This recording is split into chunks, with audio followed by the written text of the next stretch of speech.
Degree की पढ़ाई पूरी करने के बाद नौकरी की तलाश करते हुए कोई भी छोटी मोटी नौकरी करने के लिए तैयार था। वो एक अच्छा लेखक भी था। वो जब तब कहानियां लिखता रहता था। उसकी लिखी कई कहानियां प्रमुख पत्रिकाओं में छप चुकी थीं। एक दिन पुलिस के सिलेक्शन के लिए किशन दिल्ली के लिए ट्रेन में रवाना हुआ। माँ ने रात को ट्रेन में खाने के लिए रोटियां बनाकर दी। किशन, रहने दो माँ, पुलिस इंटरव्यू में जाने के लिए फिजिकली फिट होना जरूरी है, इसीलिए कई दिनों से मैं डाइटिंग कर रहा हूँ माँ। कल इंटरव्यू है, रात को अगर मैंने रोटियां खाई और मेरी तोंद निकल आई तो मुझे इंटरव्यू में सेलेक्ट नहीं करेंगे माँ। तब माँ मुस्कुराती हुई, बहुत खूब कहा बेटा। अब मुझे ऐसा कोई पुलिस वाला दिखाओ जिसका कोई तोंद ना हो, हैं? ये तो तुमने वही बात कर दी। किशन भी मुस्कुराता हुआ, इंटरव्यू में सेलेक्ट होने के बाद मुझे नौकरी अगर मिल गई माँ, तब मेरा तोंद निकल आए तो कोई बात नहीं, मैं चलता हूँ माँ, ट्रेन का टाइम हो गया है। कहकर वो रवाना हुआ। ट्रेन में किशन को अपर बर्थ अलॉट हुआ। ऊपर जाकर सोने के लिए अभी वक्त था, इसलिए किशन मैगजीन पढ़ने लगा। क्योंकि किशन में एक लेखक छुपा था, उसे अपने आसपास के लोगों को देखने की बड़ी आदत थी, इसीलिए वो यहाँ वहाँ देखने लगा। सामने वाले बर्थ में पति पत्नी और उनके 2 बच्चे थे। देखने में वो बहुत गरीब दिख रहे थे। उन्हें देखकर किशन, लगता है ये बहुत गरीब परिवार से हैं। वो दोनों पति पत्नी बहुत चिंतित हैं बेचारे। यूं उसने सोचा। जब उसने अपनी नजरें घुमाई तो सामने उसने एक मोटे पति पत्नी को देखा।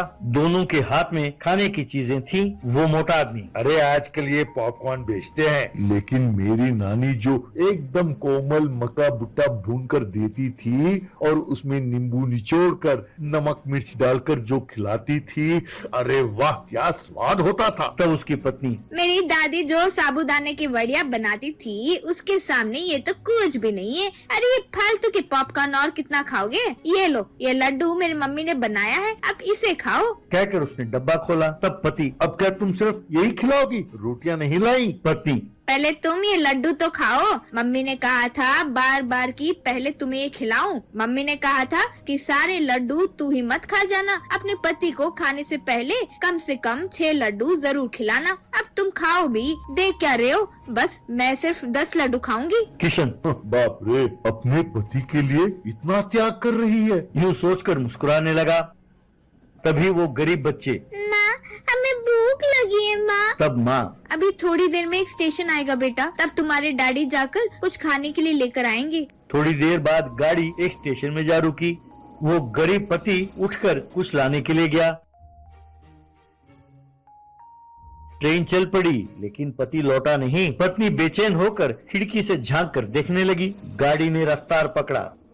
जब किशन ने ये देखा कि वो नहीं लौटा, तब उसने उसकी पत्नी से पूछा, आपके पति के पास कोई मोबाइल फोन है? तब उस औरत ने नहीं है कहकर सर हिलाया। किशन, मैंने उन्हें दौड़ते हुए ट्रेन पकड़ने की कोशिश करते हुए देखा था, लगता है उनकी गाड़ी छूट गई। आप चिंता ना करें, वो अगली गाड़ी पकड़कर दिल्ली पहुंच जाएंगे, वहीं आपसे मिलेंगे, आप बेचैन ना हो। तब वो औरत अपने बच्चों से, बच्चों, तुम्हारे डैडी किसी काम से गाड़ी से उतरकर चले गए हैं, ये लो, ये खा लो। कहकर एक छोटा सा बिस्कुट पैकेट निकाला और बच्चों को दिया। किशन अपने ऊपर वाले बर्थ में जाकर, गलती की मैंने, माँ जो रोटियां बनाकर दे रही थी उसे लेकर आना चाहिए था। बेचारे छोटे बच्चे, एक छोटे से बिस्कुट पैकेट से उनका भूख कैसे मिटेगा? यूं सोचने लगा। निचले बर्थ में वो मोटा आदमी, भूख लगी है, रोटियां गिनकर लाए हो ना? तब वो मोटी पत्नी, हाँ हाँ, मुझे भी भूख लगी है, जल्दी खा के सो जाते हैं। कहकर उसने रोटियां निकाली। उन रोटियों को देखकर किशन हैरान रह गया। नीचे बच्चे मारे भूख के रोने लगे। लड़का, माँ, बहुत भूख लगी, डैडी कब आएंगे? भूख लगी है। तब वो बच्ची, भैया, गाड़ी इतनी तेज जा रही है, डैडी इसमें कैसे आएंगे? माँ, भूख लगी है माँ।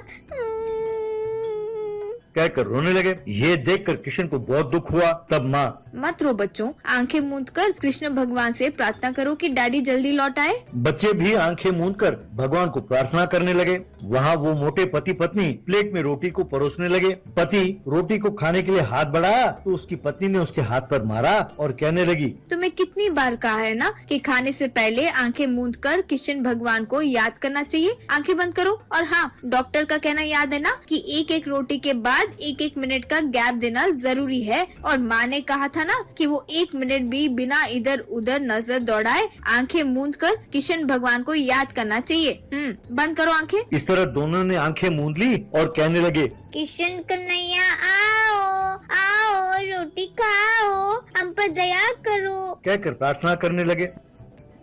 वहाँ दोनों बच्चे, हे किशन कन्हैया, हमारे पापा कहाँ हैं? हमें रोटी दो ना, बहुत भूख लगी है हमें, कृपा करो कान्हा। कहकर हाथ फैलाकर प्रार्थना करने लगे। ऊपर से किशन ने मोटे के प्लेट से 2 रोटियां निकाली और बच्चों के हाथों में दे दिया। माँ ने ये देखकर ऐसा ना करो कहकर हाथ हिलाया। तब किशन, ये बच्चों के लिए है, ऐसा कहा। बच्चों ने आंखें खोली और हैरान होकर फटाफट रोटी खाने लगे। ये देखकर माँ चुप रह गई। वो मोटे पति पत्नी एक रोटी खाकर हे किशन कन्हैया, हे प्रभु, कहकर आंखें मूंदकर प्रार्थना करने लगे। किशन फिर झुका, 2 और रोटियां निकाली और बच्चों को दे दी। वो रोटी खाकर आराम से बच्चे सो गए। माँ ने सर उठाकर किशन के सामने हाथ जोड़कर उसे धन्यवाद कहा। किशन ने भी उन्हें प्रणाम किया। बाद में किशन इंटरव्यू में सेलेक्ट हो गया। खुश होकर किशन मेहता घर लौटा और माँ से कहने लगा, माँ मैं सेलेक्ट हो गया माँ, 10 दिनों में मुझे ज्वाइन करना होगा। माँ खुश होकर, उन्होंने क्या सवाल पूछा था बेटा? तब किशन, माँ उन्होंने पूछा क्या तुम्हें कभी चोरी करने की सूझी? तब मैंने जवाब दिया, हाँ मुझे चोरी करने की सूझी। जब मैंने गरीबों को रोटी के लिए बिलखते हुए देखा तब मुझे चोरी करने की सूझी। मैंने ऐसा कहा माँ, उन्हें मेरा जवाब पसंद आया और उन्होंने मुझे नौकरी दे दी माँ। ऐसा कहा।